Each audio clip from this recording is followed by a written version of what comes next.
Olá, eu me chamo Jonathan e irei falar sobre a ciência histórica.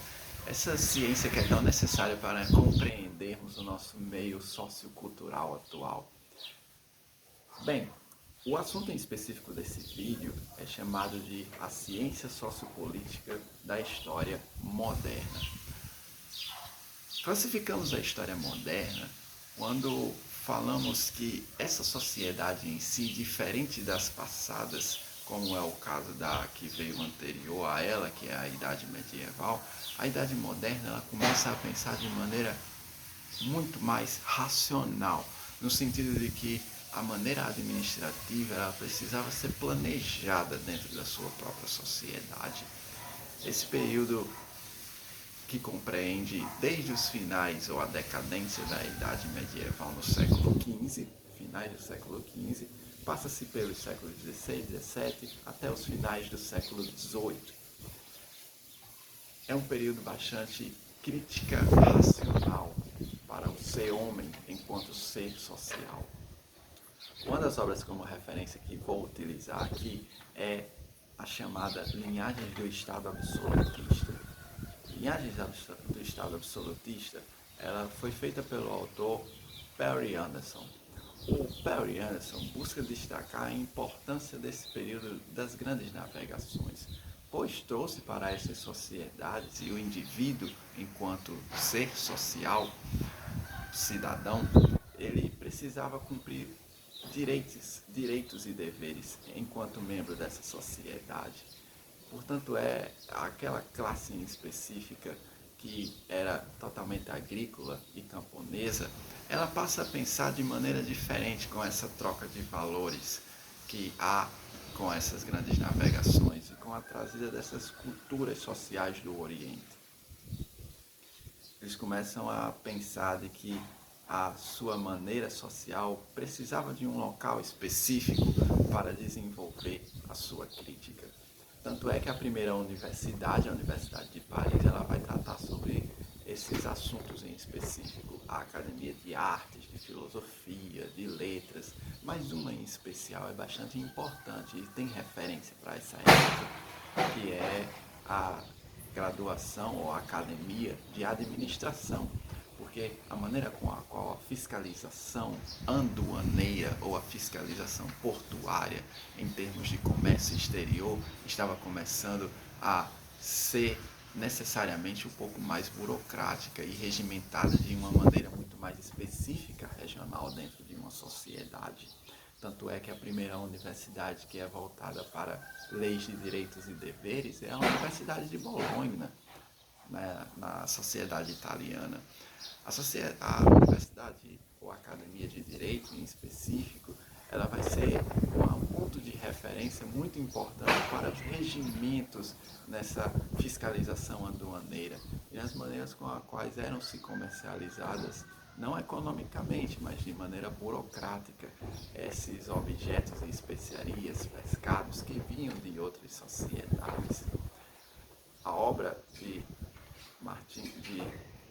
Jerry Broughton, O Bazar do Renascimento, ele especifica muito sobre isso, de que com essas trocas culturais de comércio é possível entender que a chamada reforma de Martim Lutero, que foi um pensamento totalmente voltado para a maneira com a qual os anarquistas políticos da época tomavam de conta da sociedade, muito por influência de religião naquela sociedade, começam a pensar de maneira totalmente diferente da forma com a qual esses políticos anarquistas pensavam.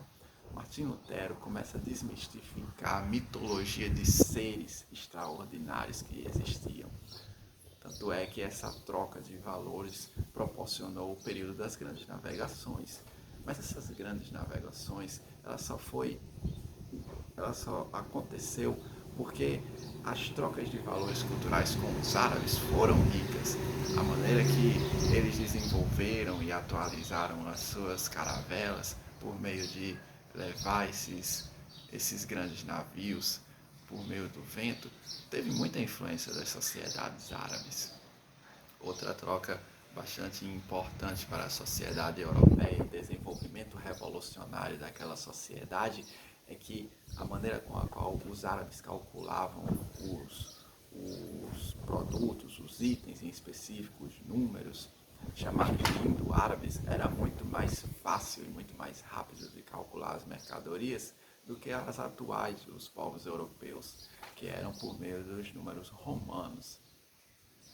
É possível entendermos que, tanto com linhagens absolutista quanto o Basado do Renascimento, essas duas obras em específicas falando sobre a história moderna, essas classes que eram agricultoras passaram a ser, em um certo momento daquela época da história moderna, classe agricultora empresarial, que estava começando a ir nessas grandes navegações, estavam começando a ter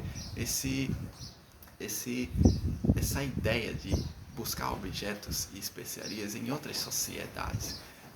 E a agricultora empresarial, ela passa a ser classe camponesa comerciária, porque agora ela começa a desenvolver um mercado sociocultural dentro dessas cidades em específico, e assim passando a dominar o poder político sociocultural daquelas sociedades, se tornando-as burguesas. Quando elas se tornam burguesas, o poder sociopolítico anarquista da época deixa de lado a sua grande influência na massa populacional, porque agora quem estava em cima era essa classe burguesa.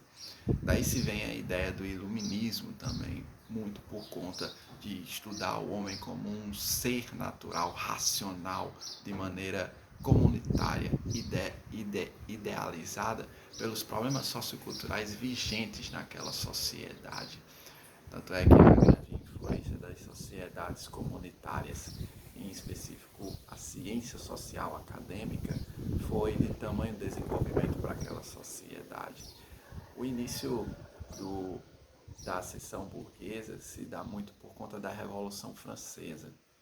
A Revolução Francesa buscou tirar do poder esses grandes anarquistas políticos que pensavam em uma maneira de governo totalmente voltada apenas para si próprio e não para os demais sociais cidadãos.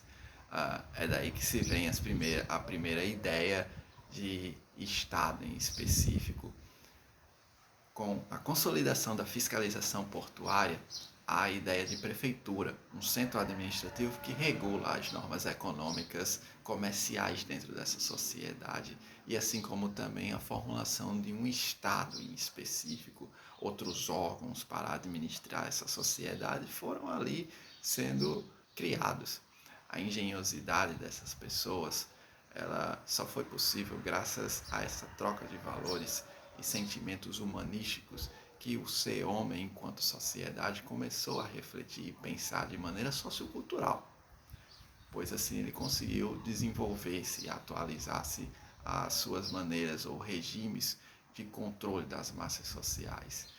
Com a Revolução Francesa, que foi essa ascensão dos burgueses e a decadência desses políticos anarquistas, o homem em si criar a primeira Constituição Nacional, se assim podemos dizer, como equivalência, porque era a primeira carta de direitos e deveres do homem enquanto sociedade.